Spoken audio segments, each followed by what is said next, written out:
Good morning, everyone, online and in person. My name is Katie Montgomery. If you don't know me, I'm the executive director here at the Essex Historical Society and Shipbuilding Museum.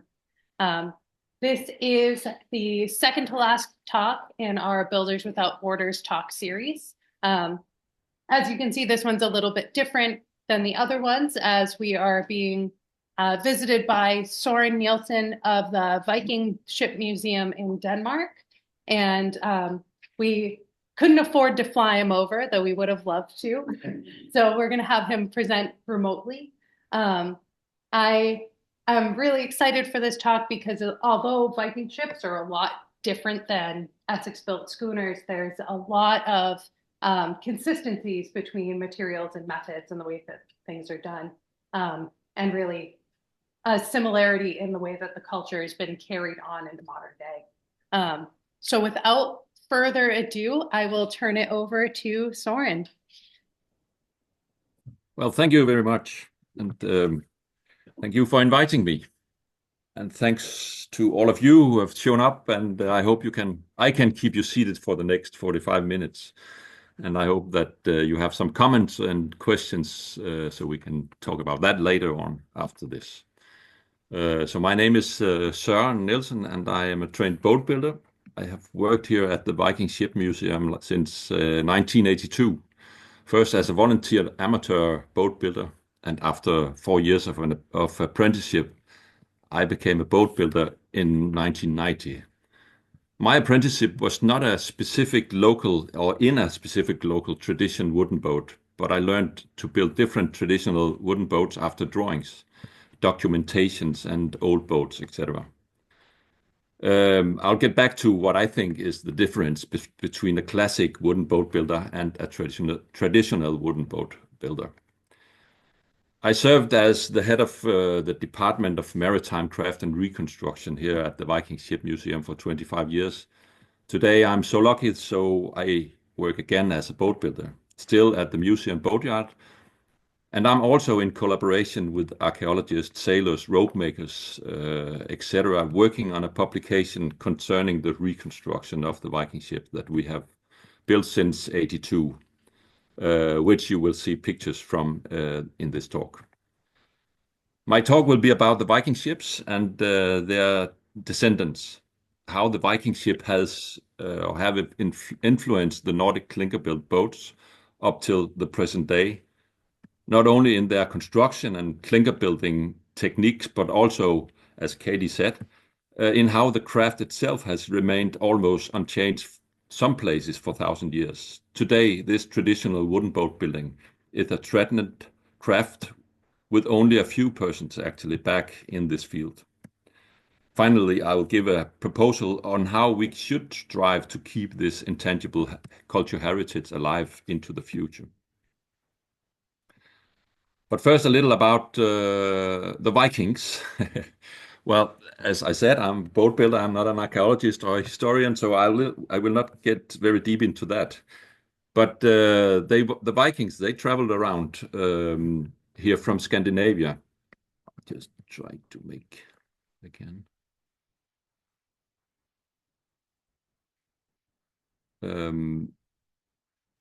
And then they went further on to Iceland and to Greenland and even to Newfoundland, as I am sure you know, and where they settled up. They settled up in Greenland, in Iceland, and they settled up in Dublin and in some of the island of Scotland. But they traveled even down to the Caspian Sea and to Constantinople and the medieval Mediterranean down here to trade and to find new things to travel with. I'm living here in Denmark, which is in the middle of everything, we think. Here there is a map over why they were traveling. They were not only sailing out for expanding, but also for trading goods. For example, walrus from Greenland, silk, spices from the Caspian Sea, salt and wine from France, and wool from Shetland and Scotland. But as I said, this is not an archaeological or historian talk. This is about boats, and just to tell you where this is going on, my story is going on, is here in Denmark. And in the red circle, you can see Roskilde Fjord. It's in the bottom here, at the bottom of this long fjord here, and very close to Copenhagen. This is a map over the fjord, Roskilde here in the bottom. Roskilde was back in the Viking Age, which is 750 to 1050. Roskilde was in the beginning a center of the Viking Age here in Denmark. In the late 1050, 1060, some Vikings decided to make a burial here in the middle of the fjord to protect Roskilde from enemies going with their ships into Roskilde. They made a big blockage made out of ships. They took the ships out and they put stones into it. The fishermen here thought in many years, when they put out their nets, they had ships parts with them in their nets with fish and stuff like that. So they talked about that there was a ship out there. They called it the Margaret the First ship. Margaret the First was a queen, maybe one of the most significant politic figures in the Nordic history. She was living, though, in the 1100, but what did the fishermen know? They just had these things coming up. So they called the National Museum, and after some years, the National Museum, they came, and they found out that there was actually they were not talking about one ship, but a lot of ships. And they found out, they made this hole in the fjord, and they made an excavation. There wasn't anything called marine archaeology at the time. So they made a hole in the fjord, pumped out the fjord, and they made a normal archaeological excavation. Down in this hole, they found 5 ships, 5 very different ships, from the late Viking Age. The first one, or the oldest one, is from 1030, and the youngest one is from 1040-45. They were very different, these 5 ships, and they took them all up and made a museum for the ships, and here in Roskilde, of course, you can say. So now today we have this Viking ship museum with these 5 ships in it. The exciting part of this, seen from a boat builder point of view, is that these 5 ships are very different ships. They are built different ways. They are from different parts of the Nordic countries in the Viking Age. The big one that we're looking at here is the big cargo ship, the big seagoing cargo ship. We call it the Greenland Knar, probably the one which sails to Greenland and to Newfoundland. The one just back here is a small cargo ship, which more close to, or what do you say, coastal going cargo ship, built here in the southern part of Scandinavia. We can see that on the year-ring dating, the dendro dating, where you can not only find out how old is the tree, but you can also find out where the trees has been growing. So this one has been built in the Viking Age, 1030, around that, in the southern part of Scandinavia, Denmark, for example. This one has been built in Norway, up the coast of West Norway, in one of the big fjords, Sognefjord, the most northern one of the 2 big fjords going into west coast of Norway. In the back here, there is a longship. You can't see it that long, but it's a longship which is 30 meters long. It's a warship. That was built in Dublin, actually. Dublin was not a Viking area, but the Vikings settled up in Dublin at the time, and they were there for maybe 200 years. So it's not an Irish building tradition. It's a Scandinavian clinker-built boat built in Dublin in 1042. Then there is a small cargo, or a small, fisherman boat here from the Sognefjord came along with this one, I suppose, we suppose.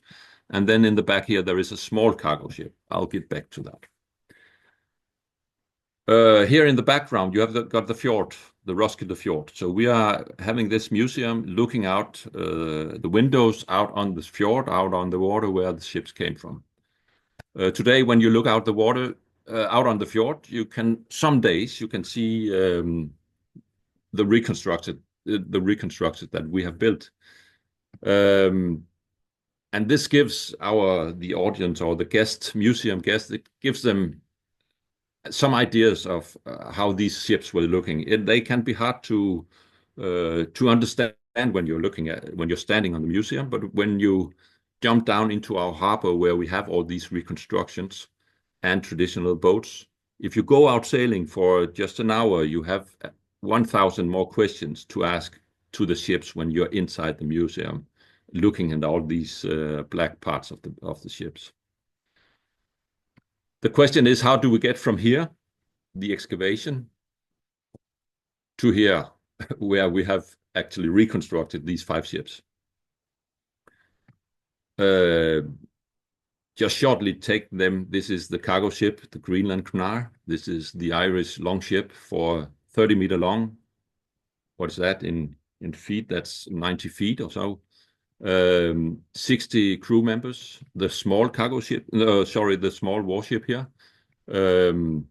for 27 oars, and the small cargo ship here built in Denmark, and then this small ship, fisherman ship from the west coast of Norway.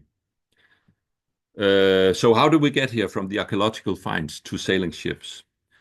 We call it experimental archaeology, and that's an interdisciplinary approach, not only reconstructing the physical ships with their size and sailing abilities, speeds, and number of cargo, but also, as I said before, trying to reconstruct more intangible parts, such as craftsmanship, organization, and so on. When the ships was excavated, before they left this island this small island out in the fjord, the excavators, the archaeologists, they drawn every single part of the ships, because they were laying flat, as you saw, flat on the ground.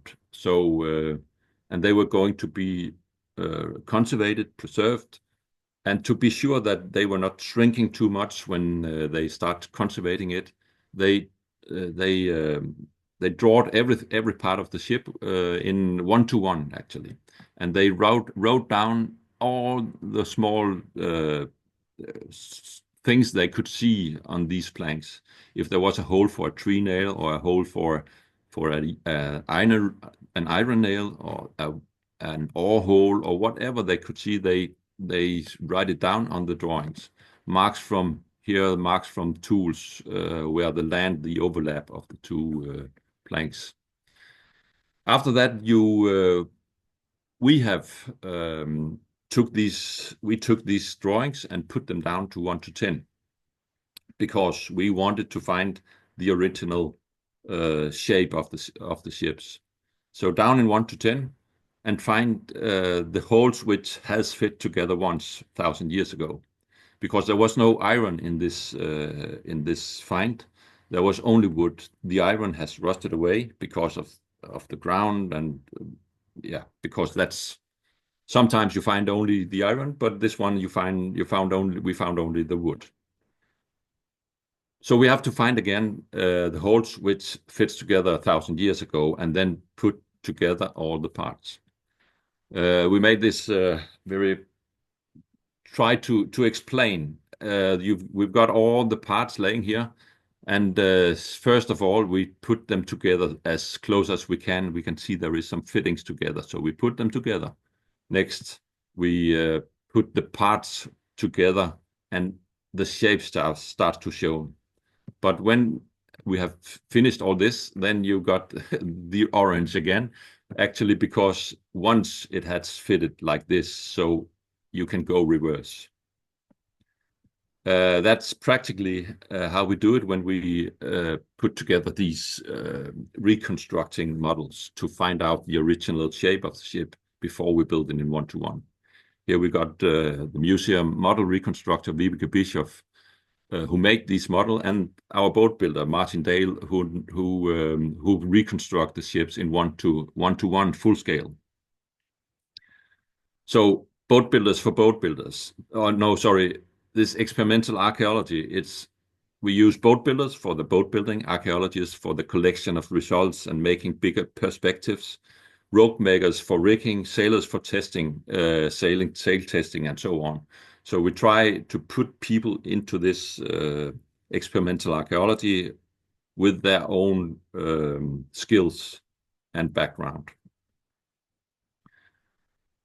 Wooden boat and shipbuilding in modern times has been based on dry and well-seasoned timber. But this was not the case during the Viking Age, nor before the era of saws. Viking Age boat builder did not use seasoned or dried wood, but instead working with green wet wood, which was easy to split into smaller pieces and shape with axes, planes, and other tools. The construction of the Viking ship and design of their tools and skills of the boat builders were all rooted in working with fresh and green wood. Green woodworking was not a chosen method over others, but rather a tradition that developed alongside the clinker-built boats of this Nordic region, many centuries before the Viking Age. It was a building tradition that evolved from splitting and working with green, freshly cut wood, and the absence of a big saw. Here you can see all the tools that we use when we build these ships, and the resources is, of course, the original, the archaeological find. They took a lot of pictures, and here you can see actually tool marks on these planks. And so it's not simple, but we try to match the tools that all these tools are made from archaeological finds. So we try to find tools that archaeological has digged up and say, okay, these tools match into these tool marks. So we are pretty sure that we use tools that they use in the Viking Age. And then we've got the Bayeux tapestry, which is a French tapestry where there is a scene of boat building, and you can see the normal axe over here, which fits to all these axes, and the broad axe here, guy standing here making planks, which fits to all these broad axes here, which is also archaeological finds. And then they've got smaller tools, a drill over here, which is these spoon drills, hammers, and smaller axes. So you got all you needed on this one. You don't need any more. But of course, a chainsaw would do things much more effective.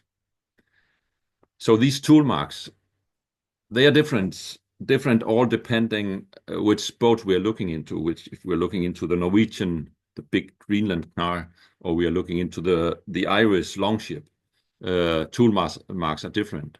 This is a piece of rib of some of the ribs into the Greenland Knar, Skuldelev number 1. And we had a visit of this guy, Jon Godal, he's from Norway, and he said, oh, I know a guy, this one actually, standing here.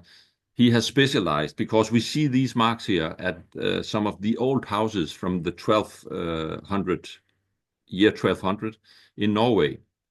So this guy here, he went into Russia, the Siberian, because he had heard some people they could still chop with an axe and make these marks.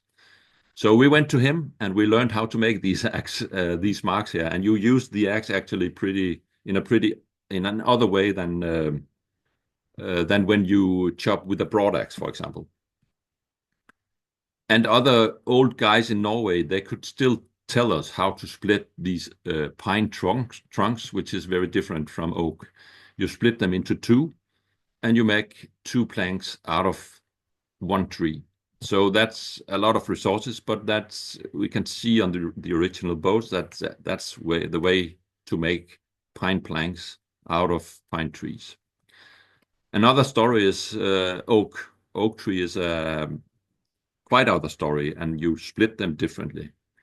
I found a drawing here from late 1700 where it's where he had drawn as a radial split piece of oak.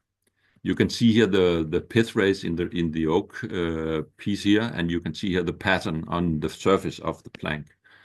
Here there is another oak piece which have a more not as straight pith rays going, and it makes different pattern on the planks when you split them out.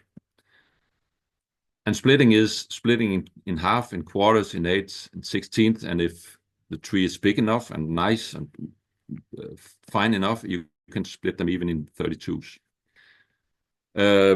And of course, this word, it starts in the forest. We look at the planks on the original ships, and we have to go out into the forest and find the trees which will match the planks on the Viking ships. This one we found in a forest close to us, and we took it down. 4 people. I think we used 2.5 hours of taking it down. But it's a huge tree. It's about 1.20 meters in diameter here in breast diameter. So we crawled. We were up in the top of the tree and put some ropes on it, because when you do it, you can go. It can go the one way or the other way. To the left, we've got this is a drawing of how you do it with the chainsaw as you know it, and this is how you do it with the axe. So you've got actually 2 ways of falling. So you have to keep it. You have to be sure that it falls the right way, of course. And this one did. In the Viking Age, they would have felled the trees in the forest. They would have made the planks in the forest as well. They couldn't move this big tree. So they cleaved it out in the forest in halves and quarters and so on, and make the planks so small they could easily bring them down to the place where they were building the boats. Well, the next thing that we are going to learn, and that we have tried to learn for the last many years, is to pick the right tree in the forest, not the wrong tree in the forest. And here you can see, actually, even though it was looking very good, we picked the wrong tree in the forest. You can see how much it twists. It almost twists half around on this 8 meters or so it was. So it just afterwards, maybe you can see some marks here that we shouldn't have taken it, but we took it and we made planks out of it. But it's difficult to make planks out of a tree which has twisted this much. Here there is, I hope I can. Small video. Can you see the video?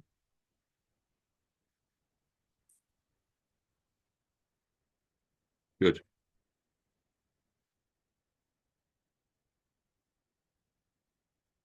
So cleaving out in 2. We do it on the harbor side, of course, because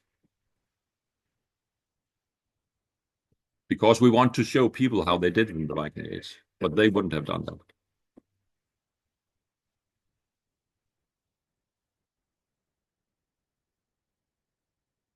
Add into quarters and 8s. No, quarters, 8s, and 16. And then the work with the axes to make a plank out of it. Luckily, I can show you some example of us choosing the right tree for splitting. So this one, also a beautiful oak tree in a forest pretty close to us, and we split that out, and we had 32 planks. Here you can see how straight they are. We haven't dressed them with any axes. It's just the cleaving surface that you can see here. The thing is for us to actually try to not to take better materials in the forest that the Vikings used. And we found out that when we take a tree like this one, which goes up and down, we have a certain pattern from these pith rays. So the pattern on the pith rays can tell us something about the quality of the oak tree when you talk about radial split oak tree. This is an original plank, and you can see it's got some pattern. So when the pattern is going like this, you have actually cut the fibers or the grains to straighten up the planks. And they must have been forced to do that to make a straight plank, of course, but it shows something about how good or how bad qualities they use on these boats. I've myself tried to make a system. So when we are talking about these 5 ships or finding new ships, then we can actually tell what is the quality of these ships. Is it a good quality over here where the pattern looks nice and straight with a straight growing tree, after a straight growing tree, or is it very bad quality with big knots in it? Because there is example of that as well. A lot of people ask us why, or they ask 2 questions. Some people ask us, why don't you use a saw and get more planks out of it? And we don't. We could have done that. If we find a tree which is growing straight, we could put it on a sawmill and we can make planks, radial sawn planks, and have the same quality out of it. But if we find a tree which has a twisted growing, it would, when we cleave it, it will twist, as I showed you before, and it will twist all the way through, and we try to chop the planks in this twisting, and then we keep all the grain in the planks and keep the strength in the planks. But if you put this tree into the sawmill, it will cut the tree straight, and it will actually cut the fibers on all the planks in an oak tree like this. So when we are following the design and the construction of the Viking ship, we have to follow the way of making them as well, because it's a part of the construction and a part of the strengths. It goes as well with the crooked timbers. We have to go into the forest, look up into the trees, and find pieces from the branches and so on. When we are looking into pine tree, it's another question. Before we were used to build ships out of pine, we were more used to build ships out of oak because we've got a lot of good oak, not a lot of good pines. But then we walked into the forest and looked up into the pine trees because we thought that is where we have to find all these crooked timbers. But we found out, of course, the Norwegian could have told us if we asked them. We found out that we had to dig for the good pieces of crooked timber when we're talking about pine. So here we dig up a pine tree to have this curved piece over here. So we cut over all the roots that we're not going to use, and then we've got one root that we will fell the tree 90 degrees to where the root is placed here. We've cut it here over here, and then we can fell the tree when we have cut all these over. These are used as on this small fishing boat, where the root is up here, and then the trunk is over here. So all these pieces are made out of roots when we're talking about pine. So oak is different, and the construction of the oak ship are different as well. This is the stem on the big Skulderdag number 2, the ship from Dublin, the long warship. This is the original ships with some of the planks on it found in the excavation. This is how we reconstructed it in 3 parts. This was in 3 parts. This is the middle part here. Then we've got a bottom part, a short bottom part, which is very normal for a Viking Age stem or stern. And then this piece connects the keel going here, and then the stem going up here. So in Norway, they call it a lot. I don't know the English word for it. And then we've got the top of the stem, and we don't know that. It's not found here on the ship.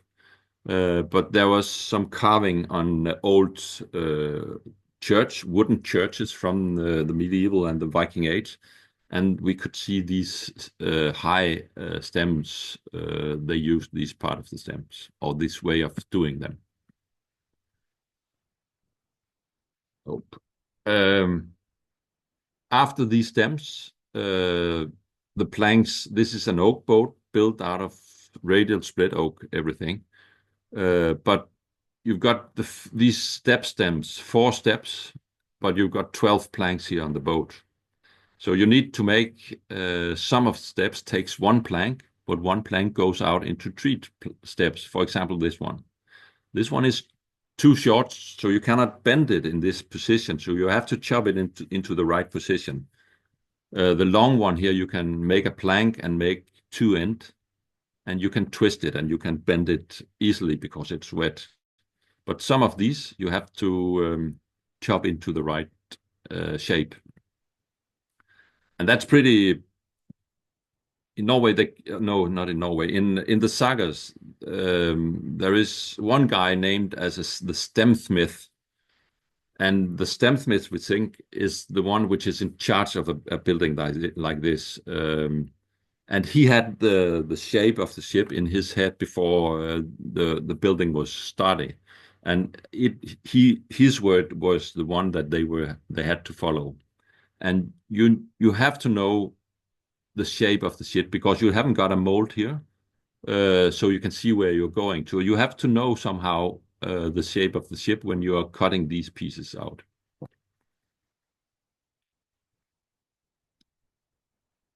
We've got different systems. We are building a replica after these, or we are building a Viking Age boat builder's boat. So we are not building this way. We are building more traditional or classic, you can say, after a drawing, after this reconstruction model, which I showed you in the beginning.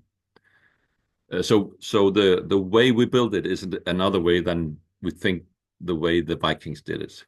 But we can see all these very specific what you say different parts of the ship they must have been able to do when they built these ships. It was not simple ships, even though they are 1,000 years old.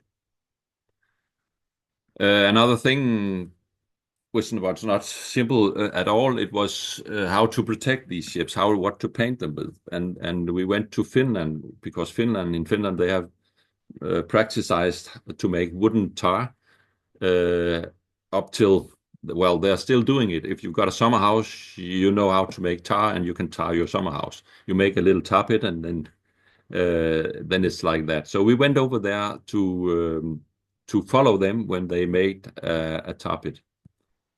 And there is no sound on this one. But you gather the roots again because there is a lot of resin inside the roots, or you damage the trees so they make a lot of resin. Sorry. And then you put up this big pit. There is you can see here the resin inside the tree. As more resin inside the pine tree, as better it is. And then you make this pit where you have a hole in the bottom, and you started it up by putting fire on the outside. When the fire when the trees has begun to burn, you cover it with green grass from right from the bottom of the forest.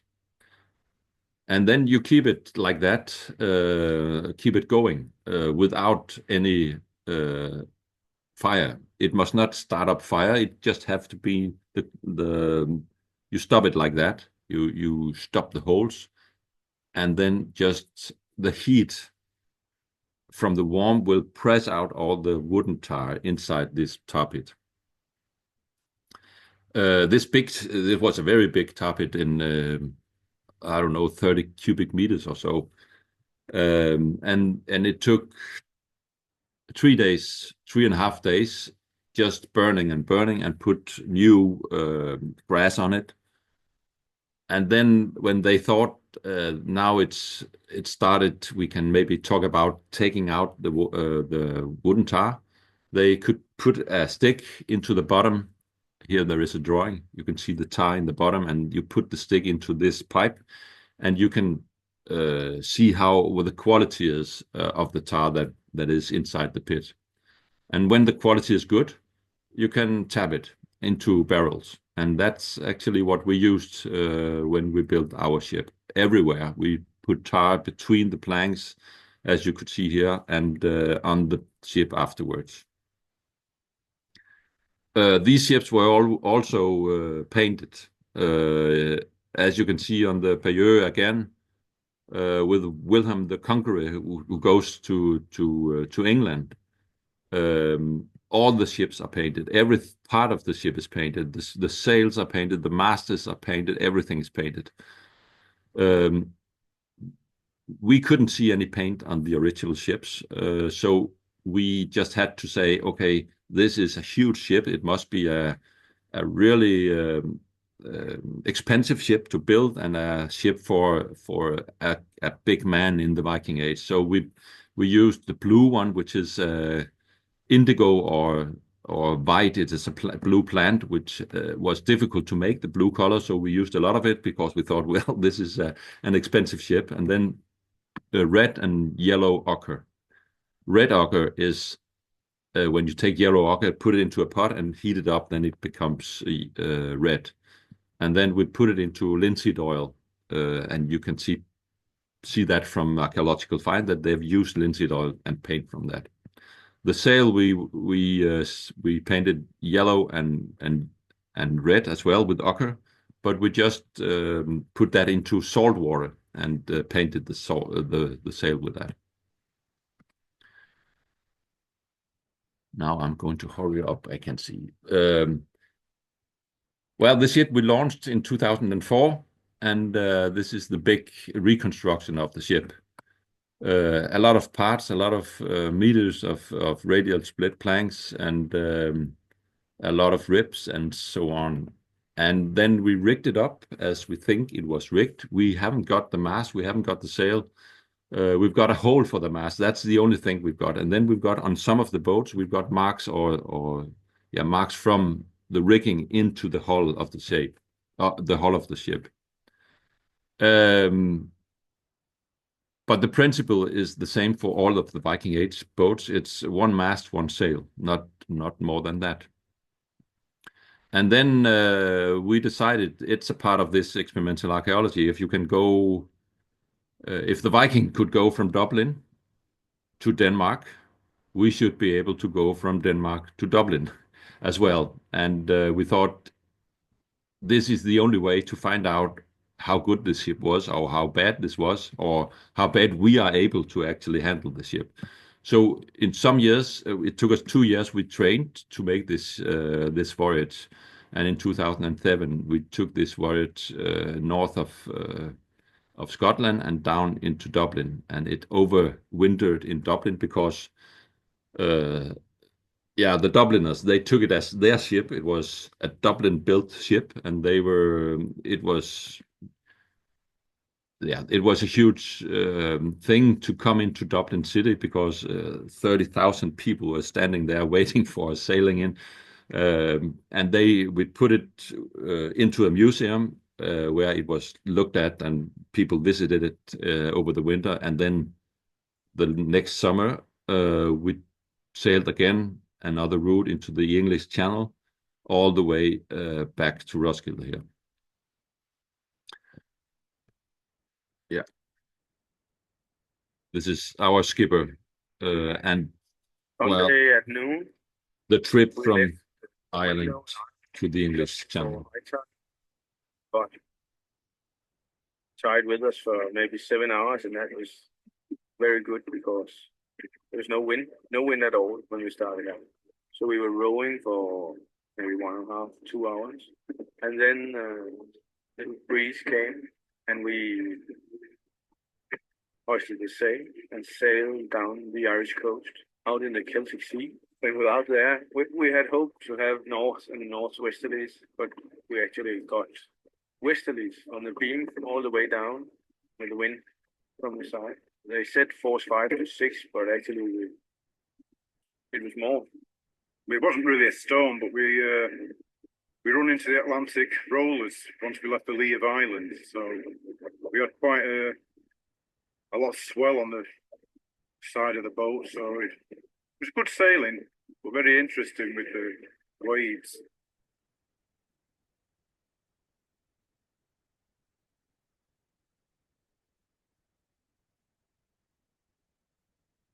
I've been in hard weather before, for instance, in the North Channel last year when we were going down to Dublin. That time the wind was much harder, and the wave was much higher, but it was only for 2, 3, 4 hours. Then it came over it. But these last 2 days, a long stretch of sailing. Yeah, it never ended. We've never been out for quite as long in quite as heavy weather with the waves on the side like we did the last 2 days. It was a tough couple of days. We took a lot of water. We were bailing and bailing all the time with our. I think we used 5 to 6 pumps, and they were bailing all the time. Ship was rolling a lot, and took water in both sides. And when it smashed onto the waves, it came over like rain, heavy rain up in the front of the ship. I didn't get a lot of sleep, and I was spent. That's all you can say. I was pretty much spent. It was cold, wet, but it was fun. Didn't get much sleep. A couple of hours. Myself personally, I was pretty sick. I threw up a couple of times. About half of the crew seasick. Many of us were very seasick, so they couldn't do anything. So some of them we brought over to the escort ship.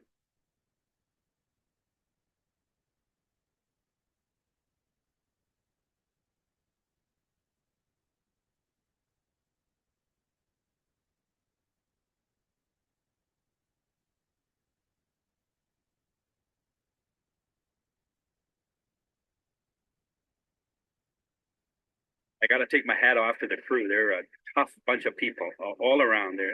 Everybody just came through it with flying colors. They're a tough group of young men and women, and I'm happy to be with them. The construction ship is very, very good. Yeah, you can see the flexibility in the hulls. It really moves and bends, which is extremely good because otherwise I think it would fall apart. The ship, as usual, it came through it with flying colors. It was just a marvelous ship to sail.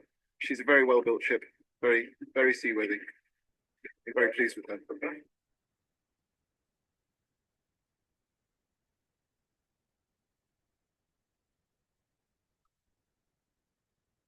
Yeah, it was just, I thought you should see it because it's you can say a lot of words, but with the video it's actually easier to see what kind of sailing it was right there. And of course, it showed us a lot. It gave us a lot of question on how strong it was. Of course, we had our following vessel, but we didn't use it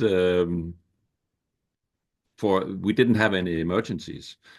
But what we found out was the rudder, which is attached to the side of the boat, it snapped the rope which keeps the rudder into the boat. It snapped a lot of times because it was wet all the time. It was made out of hemp. So we found out before we left Ireland again, we found out we had to make some withes of birch tree. The birch tree here, you twist it so you can actually make knots out of it. And on the way back, we were not nervous at all. Actually, we used two of these withes to go the way from Dublin to Denmark. And then there was this flexibility when you sail a long ship, 30-meter long, into waves like this. You can feel the flexibility. Here you can see the diff or the space between the what you call it, the aft piece of rope and the straight line here. Because we are in between two waves and the hull has been pressing itself together. And here we are on the top of the wave and it stretched out. So the rig is not only for the sail, it's also for keeping the hull together. So a very flexible hull, and we tried to enforce some of these parts in the ship. Well, shortly, just to say that this is not the longest ship they had in the Viking Age. We found one just 50 meters from where I'm sitting now, which is that is 6 meters longer than the Sea Stallion that you have just been looking at on the videos. And then the other ships here, the Greenland cargo ship and smaller long ships as well.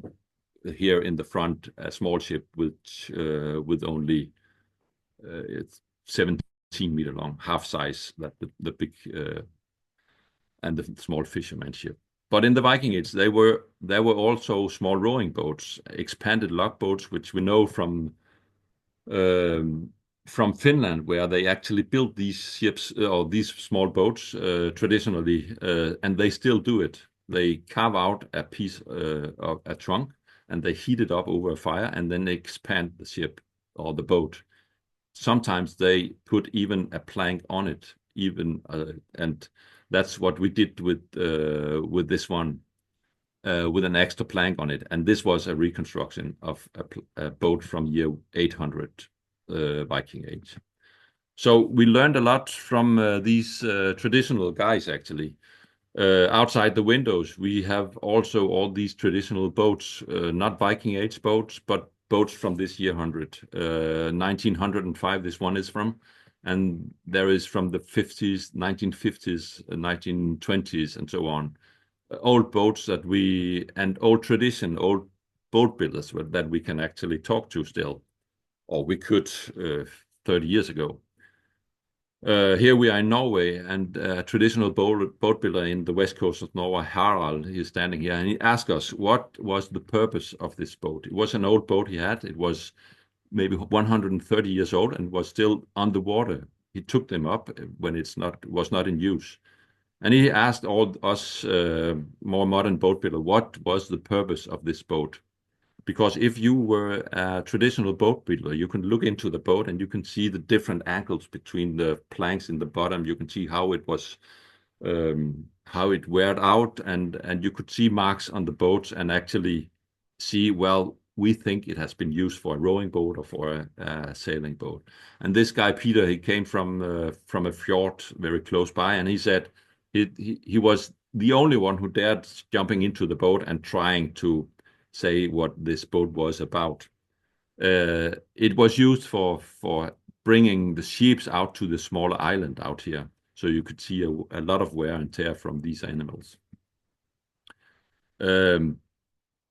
Harald built us these two boats here. It's Norwegian boat, again with a square sail, one rig, one mast. And they are pretty much built the way, or if you look into the craftsmanship, the same way as they were built in the Viking Age.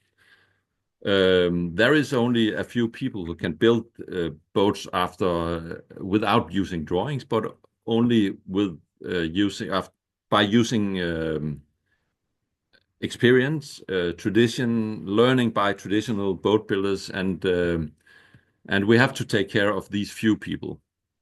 This is the Sundfjord boat, which is also at the west coast of Norway. It was a project in Norway. There was two traditional boat builders, Harald here from Bergen south, and Gunnar Eldjern here, who was building the last boat I showed you, the Norland boat. And then there was a local guy and an ethnologist here, Terry Planke. And then there was me, who was used to reconstruct or copying the ships from the Viking Age, not knowing anything about this local tradition here. One thing I learned, that the curve here, this is the garboard, or we call it the halsbord, which is the throat, where the boat takes the water. If you make the point, this top point here, you can put it here, or you can put it there, and it's a big difference between a sailing boat and a rowing boat. If you put it here, you will make a very sharp sharp stem, or if you put it there, it will be a more volume stem. And the sharp stem is good for sailing because you can tack up to the wind. so these things were thought about before even before even the boat builder has started this boat building. When I made the one plank, and Harald here, he made the other one. Here he said to me, well, Søren, don't you think this is a very boring way to build a boat? Because you're just building another man's boat. You're not able to do your own thoughts and actually build a better boat than you built before, because you have to just think into what did he think, this guy who built this original boat.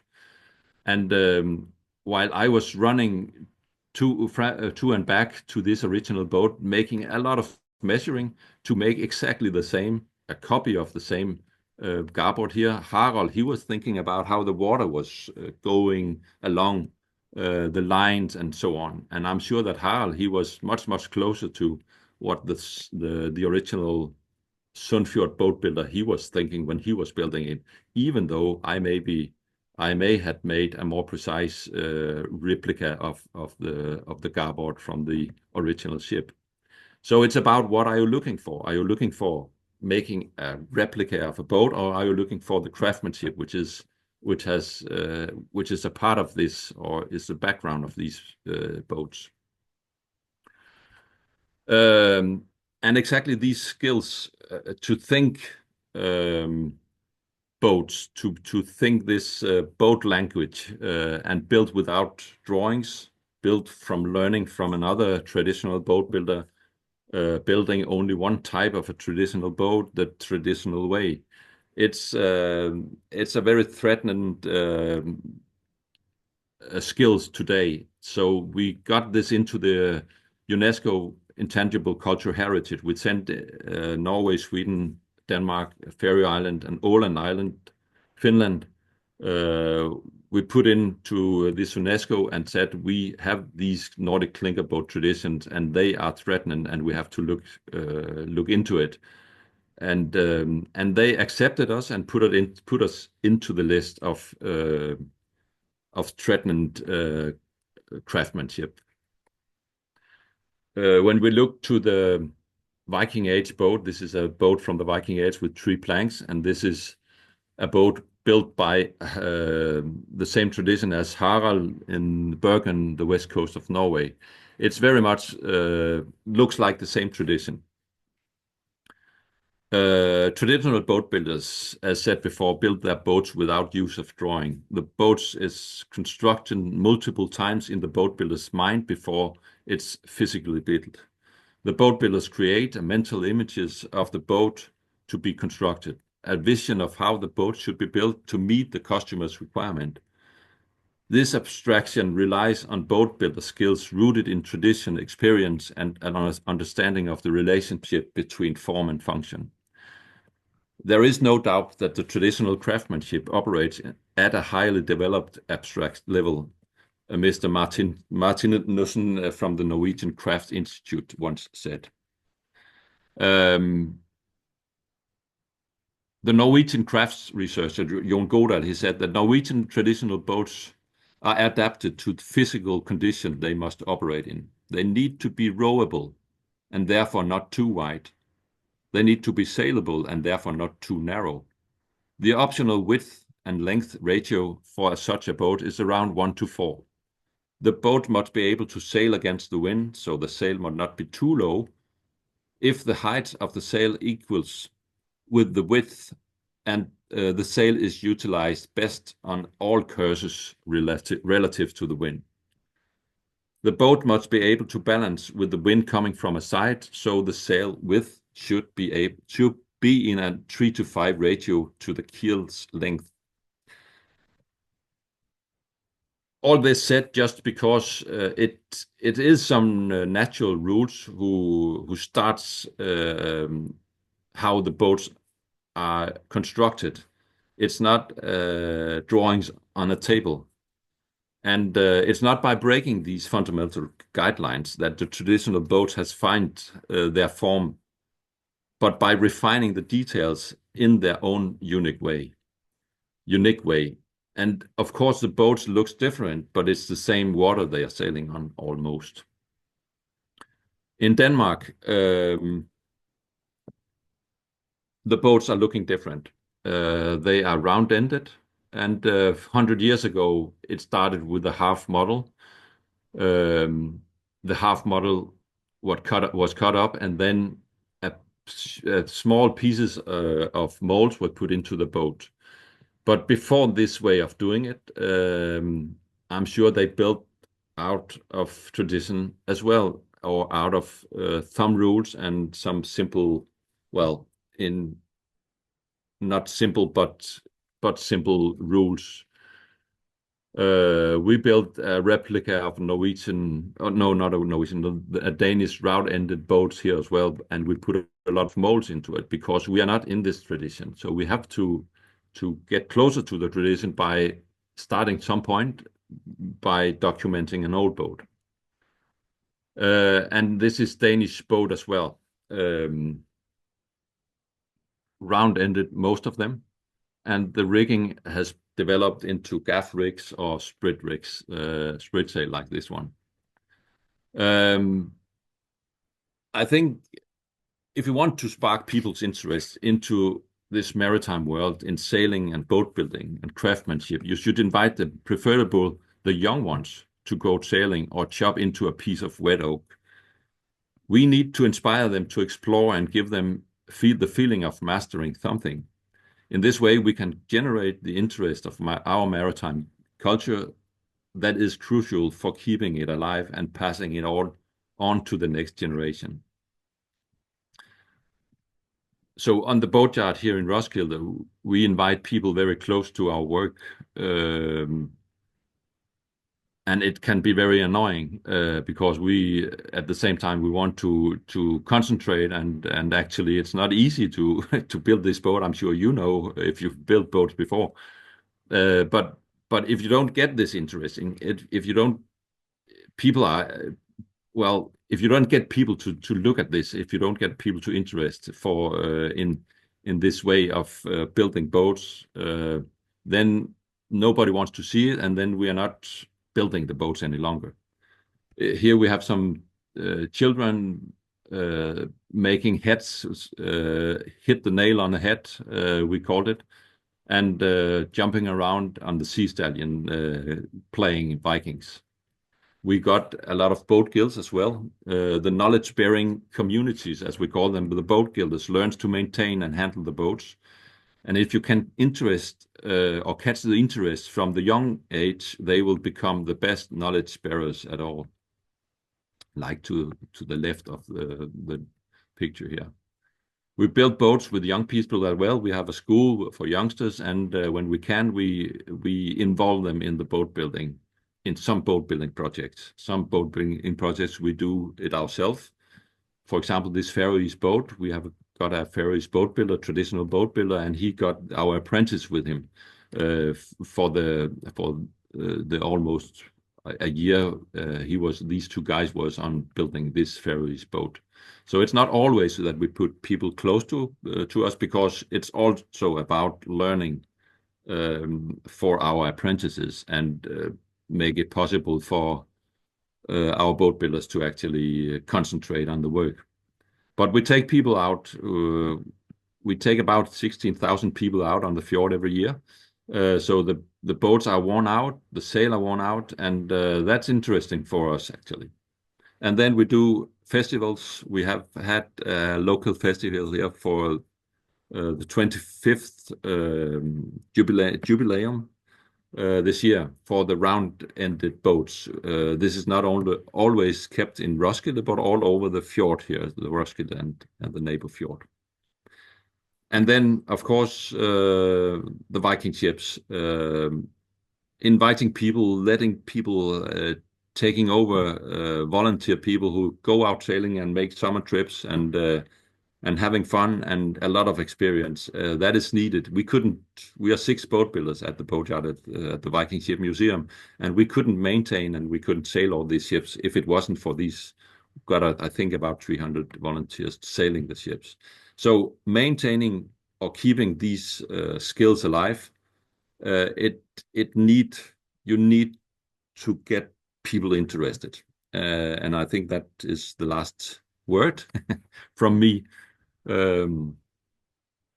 about the Viking ship and the ships after them, and how to keep these skills alive.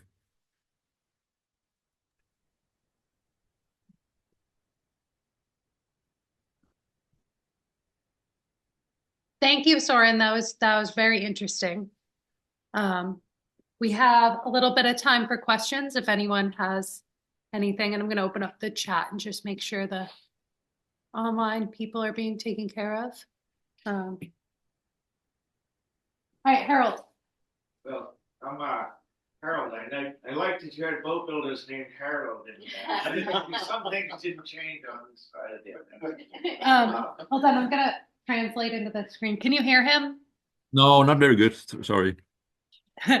That's okay. That's Harold, and he Yeah. said he was glad to see other boat builders named Harold. That's good.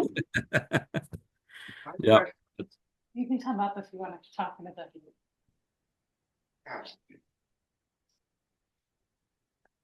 We're doing very similar things over Oh, you did. Over I've got you. I can see you. That's very good. And anyway, we've had to. We don't. Some of it is funded by government and Right. taxes, but a lot of what we do is funded through commerce. Yeah. And we're doing a lot of the same type of replicating the traditional methods and interesting the people into building the boats, but the funding comes through passengers giving us money for tickets to go sailing.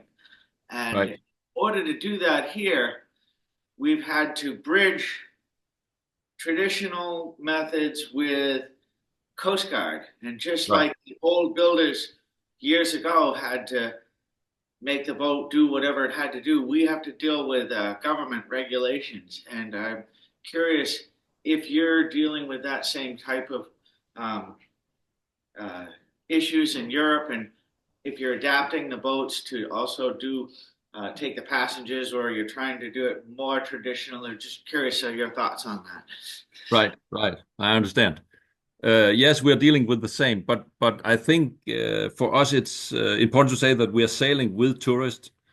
There is a difference between sailing with tourists and sailing with the boat guilds. The boat guilds are volunteered and they are not into the regulation of the authorities.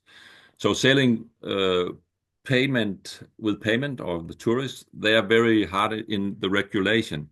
But we are sailing in a very covered area here, so they are not that worried about it. And we have convinced them actually that these traditional boats, they have been sailing for, well, the last 1,000 years, and they have been sailing up the Faroe Island and Greenland and places like that, which are much more dangerous to sailing compared to where we are sailing. So our skippers and our seamen on board the boat, they have a very high education on all what you need to sail these. Well, they can sail a small schooner, a bigger cargo ship, modern cargo ship with their education. But that's actually, we have convinced them that if we go all the traditional way, then we go the right way. So we haven't got any engine in it, in any of the ship at all. But we got a motorboat close by. If there is problem, they can call them and we can go out and pick them up. But I think the biggest difference is that we are sailing in a very covered area, but you can drown in a very small area of water, of course. But I know your problems. I have been in contact with some boat builders in US, and I know they are very hard. But every time you start to make things, you think you make them more, you make them better and more safe, then you're not hanging into what's the thinking and what's the plan for a boat like that. So I don't think of course you can put an engine in it, but then you have to make the construction of the boat ready for an engine, because such an engine, it wouldn't hold long. But an engine is a very good secure thing, of course, I know that. Yeah, but we've got the luck to actually keep it very traditional. I I hope to sail with you someday. Yeah, please come, please come. I have a question. I'll move over here.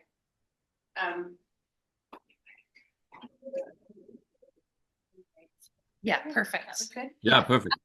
So I'm with Gloucester Gig Rowers. We have Cornish pilot gigs and we row all over the place and internationally. And I'm on the oar committee. And so I was wondering if you could speak to the Viking oars. I'm sure you probably had to build them and replicate them. Like what sort of wood were they made out of, and why did they choose such a narrow design back then? So that's my question. Yeah. Such a narrow design, you say, on the rowing boat, you mean? For the oars. No, for the oars. Sorry. Yeah, well, some of them are narrow, and some of them are not actually. If you look into the Norwegian boat, there was the Oseberg and the Gokstad ship, which is exhibited in Oslo, the capital of Norway. The oar blades are actually pretty wide for these boats. The one on our boat, on the long ship, the width of the oar blade was to fit into the hole, because you had to put the oar blade into the oar hole, so it couldn't be wider than that. But I think we've got a lot of oars to deal with. We didn't need a wider oar blade actually. But in tradition, I don't know the Scottish tradition that well, but I know the Faroe Island tradition, and they are very, very narrow. But it's because they are rowing a lot of people in smaller boats, and they are rowing in a lot of wind and a lot of current. So it's difficult to handle an oar with a big oar blade. So I know they're making races at the Faroe Island, and they've got a bit wider oar blade, but it's not the same as in a sculler today, for example. But I think it's because it's not a question of racing; it's a question of keeping rowing for hours. If you were going to row for 2 hours before you could actually put out your net or your hooks for fishing, it was not a question of rowing fast. It was a question of keeping rowing, and that's I think could be the question or the answer on why were they narrow like that. And were they made out of oak also, or were they made No, never out of oak. Oak is a very heavy wood species, and they would use pine or spruce. In Denmark, they used actually ash as well. That's heavy as well. But the Danish boat, they were not rowed that much. They were sailing the round-ended boat in Denmark. They didn't row that much. They rowed right out to the anchor or into the harbor and stuff like that. But in Norway, they were rowing for hours just to get out to where the fish was. And they were using pine or spruce for oars. Great, thank you. We have one from the chat as well. It says, "A wonderful presentation. Thank you. I remember our visit to Roskilde with ISBSA group many years ago. Is there no evidence of molds for the complex shape of the piece of timber? Sorry, I can't remember what it's called. Used to determine the shape of the stem stern of the vessel." No, there's no molds. There haven't been found any molds. There is some, if you look into looking into the traditional boat building, and at the Faroe Island in Norway, they are closer to the Viking Age boat than we are, because we have been influenced by Europe and Germany, and so looking into the tradition, there is some rules, as I briefly said, that a boat should be 1 to 4, one length or 4 length and in one wide. So there is some rules, and there is rules for making the stems as well. One of our boats, the little cargo ship Skulderøv number 3, seems like it fits into some big circle you find a center of a big circle, and you can make this stem with these circle lines. But yeah, that's the best I can say, actually. We don't know how they did it. There is certainly no molds, but they must have had a system. But again, tradition, how do tradition keep on going?